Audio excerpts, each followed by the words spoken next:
আল্লাহ পাক বলতেছেন ওয়ালাকাদ কাররামনা বানি আদম, আমি বনি আদমকে সবচেয়ে সম্মানিত মর্যাদা দিয়ে তৈরি করেছি।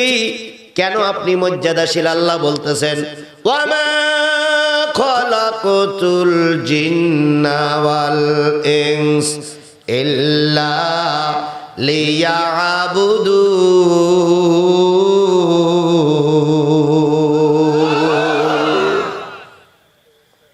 জবান কারোর বন্ধ থাকবে না। কোরআন তেলাওয়াত শুনে যারা আল্লাহু আকবার বলবে, আল্লাহ তাদের জান্নাতে যাওয়ার পথ সহজ করে দেবেন। জোরে বলুন না আল্লাহু আকবার। ওয়ামা খালাকুতুল জিন্না ওয়াল ইনস ইল্লা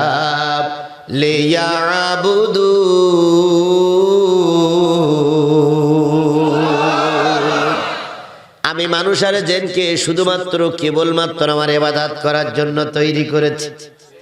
আপনি তৈরি হয়েছেন কেন? ইবাদতের জন্য। কার? যেই ব্যক্তি পৃথিবীতে মালিকের ইবাদত করে না, ওই ব্যক্তি কুকুরের চাইতে নিকৃষ্ট, ওই ব্যক্তি কালো জানোয়ারের চাইতে নিকৃষ্ট। দলিলটা কোন জায়গায় আছে? উলাইকা কাল আনাম বাল হুম আদাল। এরা হলো চার পেয়ে জন্তু, শিয়াল, কুকুর, শুকরের চাইতে খারাপ, যারা আল্লাহর গোলামি করে না। হতে পারেন আপনার ক্ষমতা আছে, হতে পারেন আপনি এমপি মন্ত্রী, আপনি চেয়ারম্যান, আপনি বিশাল ইমাম, কিন্তু আপনি আল্লাহর গোলামি করেন না, আপনি কুকুরের চাইতে খারাপ। কথা বলেন, কথা বলেন, কথা বলেন। সুতরাং মর্যাদার আপনার আল্লাহর দরবারে বেশি, যাতে করে আপনি কার পক্ষে আছেন? আর আপনি যখন কোরআনের পক্ষে থাকবেন না, তখন আপনি যত বড় ক্ষমতাশীল নিয়ে হন না কেন, আপনার মর্যাদা আল্লাহর কাছে এক পয়সাও নাই। তাহলে মানুষ শ্রেষ্ঠ জীব, কারণ মানুষকে আল্লাহ নিজে হাতে তৈরি করেছে। ফেরেশতাদের বললেন কঙ্কাল তৈরি করো, ফেরেশতারা কঙ্কাল তৈরি করলো, সব তৈরি হয়ে গেল। এবার ফেরেশতারা বললেন আল্লাহ বডির মাথায় আর একটা জিনিস কি দেবা তুমি? আল্লাহ কয় ওটা আমি বসবো। বডি এই পর্যন্ত তৈরি হয়ে গেছে।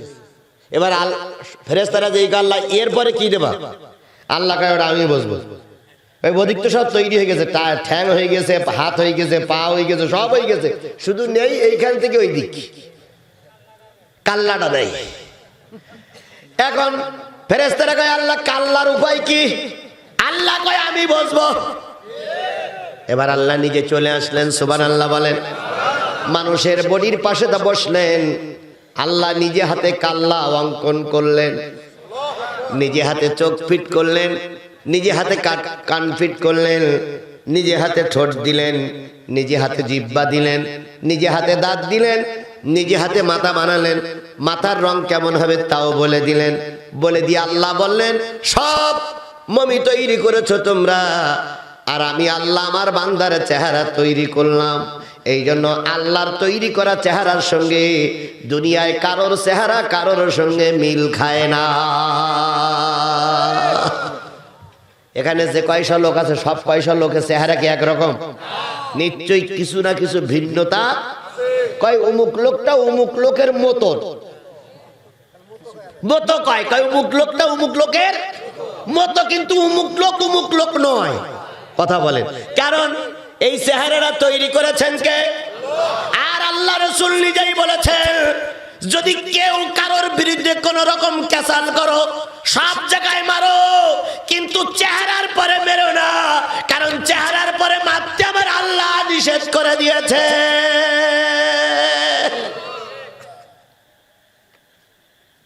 হায়াত এরপরে কবি সুন্দর করে বলতেছেন প্রশংসা করি আমি আল্লাহ তাআলার, বিশ্বজাহান সৃষ্টি হলো কুদরতে জাহান, জ্ঞান বিজ্ঞান শিল্পকলা আবিষ্কারক যত, খোদার মহিমা তারা গাইছে অবিরত।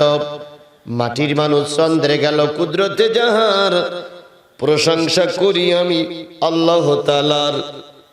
ডিমগুলো সব একই রকম, পার্থক্য নাই মোটে, সাদা কালো বাচ্চাগুলো কেমন করে ফোটে। আমরা সবাই বাস করি একই পৃথিবীর অঙ্গে, হাতের লেখা মুখের চেহারা মেলে না কারোর সঙ্গে। হাতের রেখার বুকের চেহারা মেলে না কারোর সঙ্গে, আর মেলে না গলার আওয়াজ, বুড়ি আঙুলির টিপ।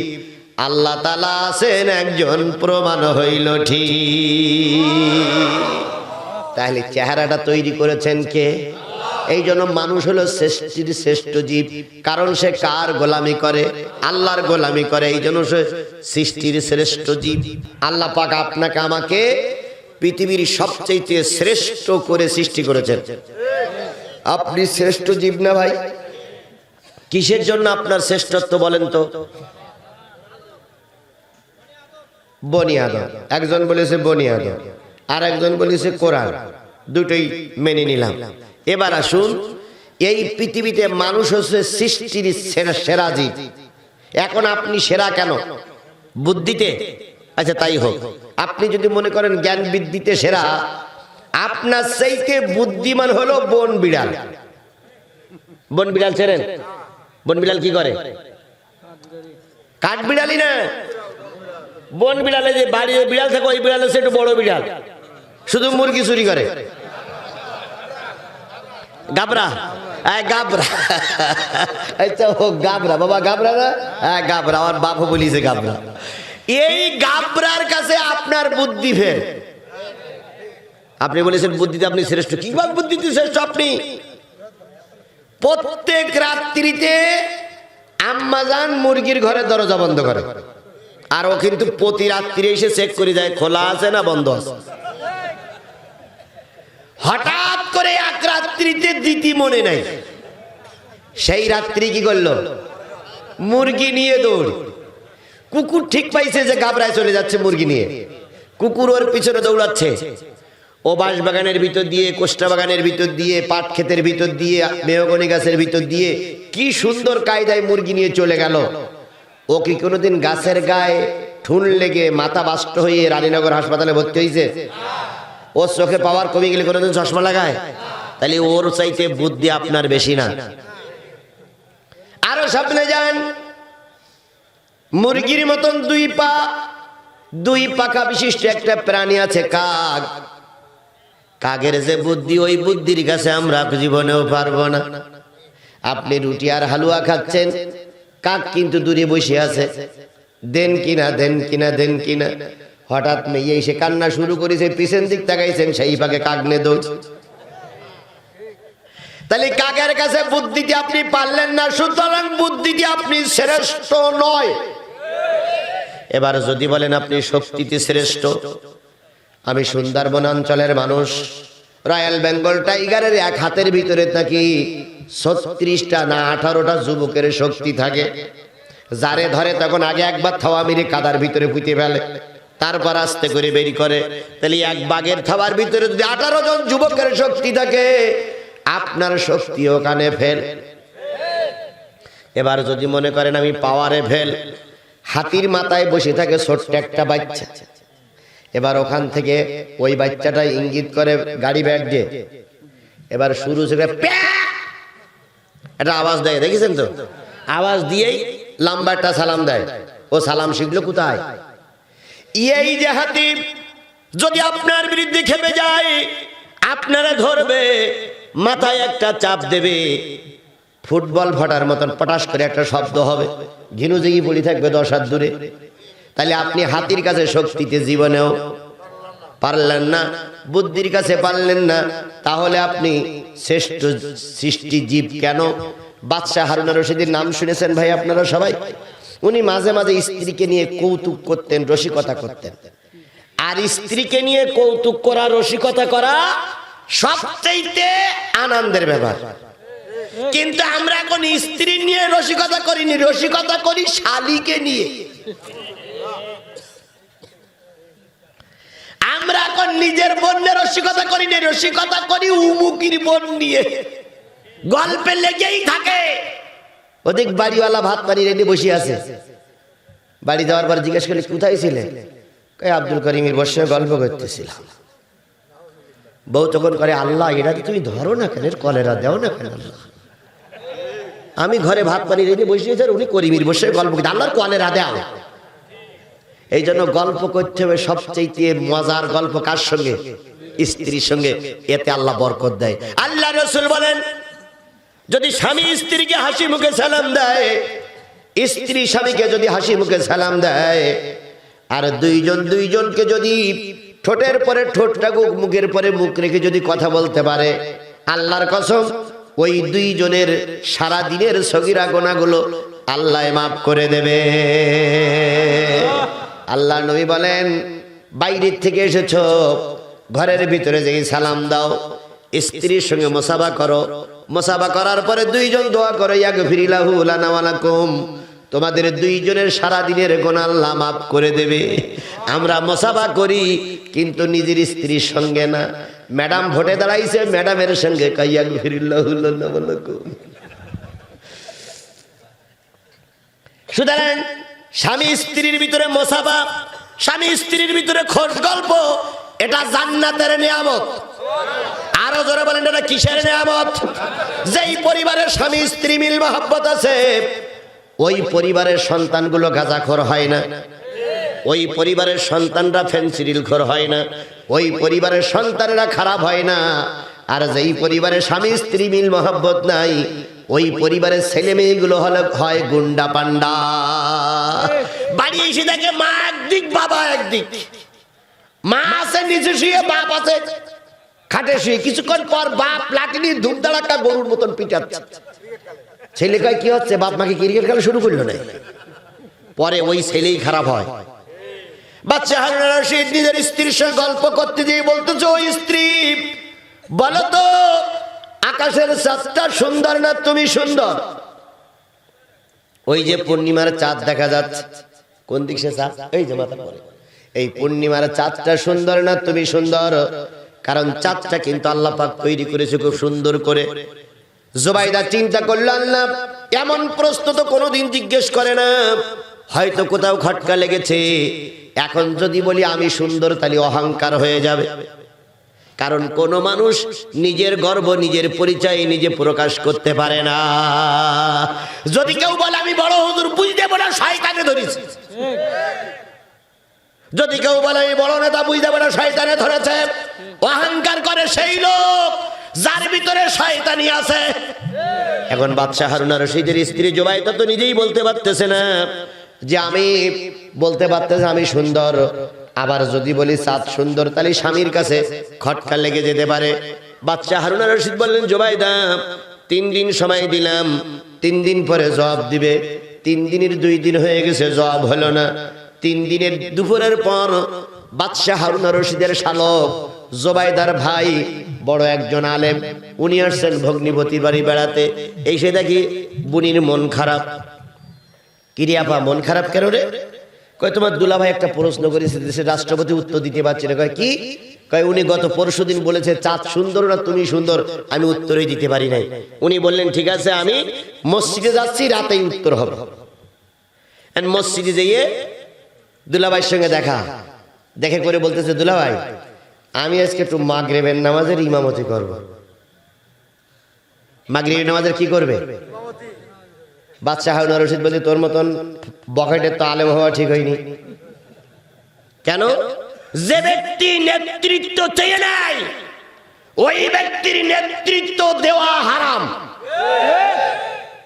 যে ব্যক্তি ইমামতি চেয়ে নেবে, তার ইমামতি দেওয়া যাবে না। আর জনগণ যারা ইমাম বানাবে, সেই হবে ইমাম। আজকে যদি আমার সমাজে এটা চলতো, আল্লাহর কসম কোন অবৈধ নেতা ক্ষমতায় যেতে পারত না। সারা বছর দেখা যায় না, নির্বাচনের সময় যখন টিকিট বিক্রি হয়, উনি যে কোটি টাকা দিয়ে 50 লাখ টাকা দিয়ে টিকিট কিনে নিয়ে আসে। আর টিকিট কিনে এনে যত আকাম কুকাম সব ওই লোকই করে। এই জন্য ইমামতি চেয়ে নেওয়া জায়েজ নাই। তুমি ইমামতি চাচ্ছ কেন? কয় আমার মনটা চেয়েছে আজকে একটু নামাজ পড়াবো। বাদশা হারুন রশিদ বললেন, যাও যাও। চলে গেল। চলে যাওয়ার পর মাগরিবের নামাজের নিয়ত করে আলহামদুলিল্লাহি রাব্বিল আলামিন গায়রিল মাগদুবি আলাইহিম ওয়ালাদ-দাল্লিন। এবার প্রথম রাকাতে শুরু করেছে, ওয়াত্তিন ওয়াজ-যাইতুন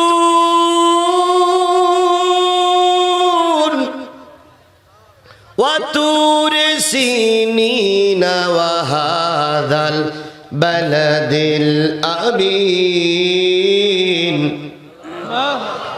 لقد خلقنا القمر في أحسن تقويم এখানেও কয় আল্লাহু আকবার